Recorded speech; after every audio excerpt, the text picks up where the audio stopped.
хэд хэдэн зүйлийг онцолж хэлмээр байна. Хурлын тэмдэглэлд тусгуулмаар байна. За эхний ээлжинд энэ томилготой холбоотой асуудлууд яригдж байна.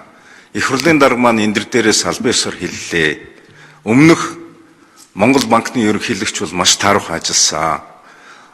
Төсөв оронтойгоо тэлсэн. Хэдэн яамтай тэнцвүүц хэмжээний болгож өргөтгсөн гэд нэлээд ийм ноцтой факт баримтуудыг ярьж байна. Тийм учраас дараа энэ танхимд томилгоо хийх болвол тэр чөлөөлөгдөж байгаа хүнийг тайлан тавиулмаар байна. Тэгэхгүй нийгэмд ямар мэдээлэл өгч байна гэхээр жишээгээр одоо шадар сайдын албан тушаалаар шагнагдсан хүн төсвийн байнгын орооны дарга хийж байхдаа дэгийн хууль зөрчсөн. Хууль зөрчөөд шагнагдаад сайдаар шагнагдаад байдаг энэ нөхцөл байдлыг ард түмэн бол эсэргүүцэж байгаа. Тийм учраас дараагийн томилгоо энгийн жишээгээр хэлэх юм бол бизнесийн байгууллагууд энгийн мэрэгжилтэн авахтаа хүртэл өмнөх байгууллагын референс буюу одоо дүгнэлтийг авч үздэг. Монголын төр болохоор зэрэг юу хийсэн мэддэхгүй, ямар үр дүнд хүрсэн мэддэхгүй улсуудыг тийм ээ ингээл чөлөөлөөр явчихдаг. Энэ өнгөрсөн 6 жил ямар одоо ухралт хийсэн. Алтны нийлүүлэлт яаж өссөн. За долларын ханш хичнээн хэмжээний зээл одоо 6 жилд гарсан. Долларын одоо тэр хүүгийн хэмжээнд аж ахуйн нэгжүүдэд ямар дарамт учруулсан. Энэ талаар одоо наран цогт даргуул би судлаач хүн гэж харж байна. Бас энэ дээр мэдээлэл хэлмээр байна. Хоёрдугаарт хамгийн түрүүнд тодорхой хариулмаар байна. Өнөөдөр Монгол улсад эрэлт нийлүүлэлтээр зохицуулагддаг зах зээлийн орчин байна уу? Та юу гэж бодож байна? Эсвэл төрийн оролцоотой зах зээлийн нийгэм байна уу? Өнөөдөр яг ямар зах зээл байгаа юм бэ? Өнөөдөр нөхцөл байдлаа хар. Хэрэглэгчдэд ямар ч ээлгүй. Банкн дээр очино. Зөвхөн нэгтлэг барьсан стандарт гэрээгээр зээлийн гэрээ тулгадаг. Банк болгон бараг шахуу өөрийн даатгалын компанитай сонголт өгдөг. Энэ хүний эрхийг зөрчиж байгаа.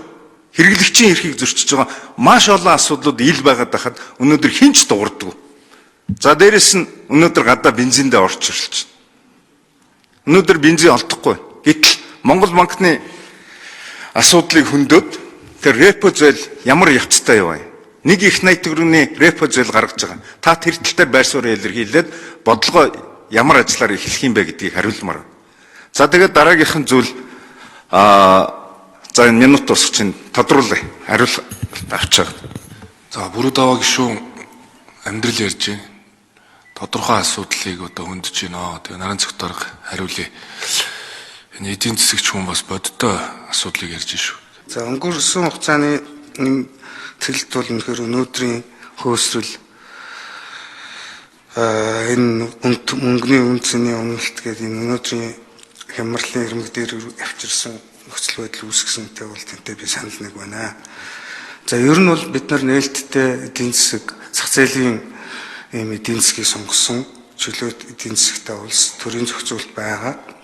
Бид аль болох салбаруудаа либералчлах чиглэл рүү явах ёстой. Тэгэхгүй болохоор ингээд төр бас оролцох юмдаа оролцохгүй юмдаа оролцоод ингээд ахаар ийм гажуудлууд үүсээд байгаа.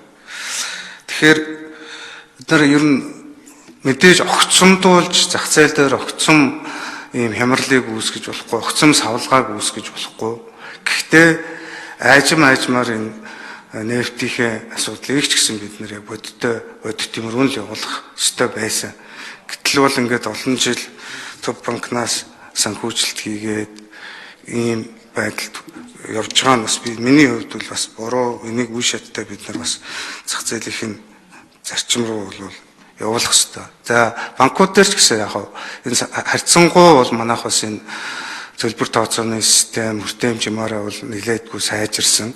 Гэхдээ бол энэ бид нар энэ системийн банкуудынхаа засаглалыг сайжруулах, таны хэлсэн сайн олигопол маягийн байдал үүсэж байгаа бол энэ дээр Төв банк хяналтаа тавьж энийг бас либералчлах ийм зүйлүүдийг бол хийгээд хэрэглэгчийн эрх ашгийг хамгаалах ёстой. Зүгээр зээлийн хүүтэй холбоотой дээр ч гэсэн бид нар нэлээд нухацтай дүгнэлт бий бол хувийн дүгнэлтээ хийж байгаа. Гэхдээ энийг бол би яг томилогдоод очивол одоо энэ банкныхантай нэлээд нухацтай ярих ийм шаардлага бол байна.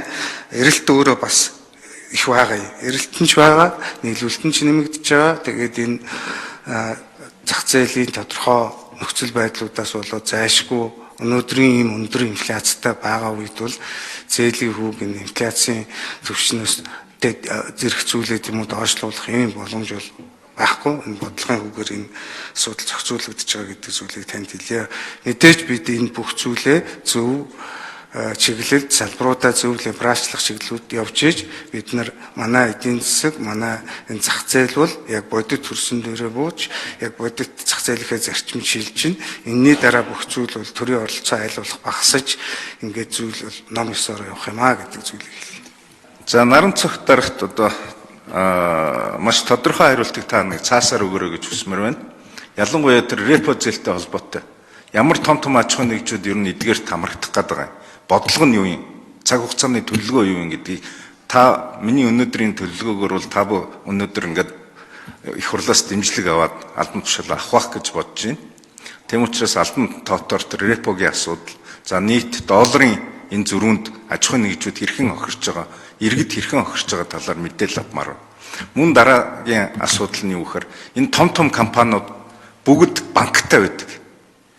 Бүх компаниуд өнөөдөр одоо нөгөө л хэдэн том компаниуд өөрсдөө банк ажилуулдаг, ресторан ажилуулдаг, тийм ээ, бүр захын дэлгүүр ажилуулдаг. Энэ компаниудаа яаж жижиг дундах өрсөлдөх вэ?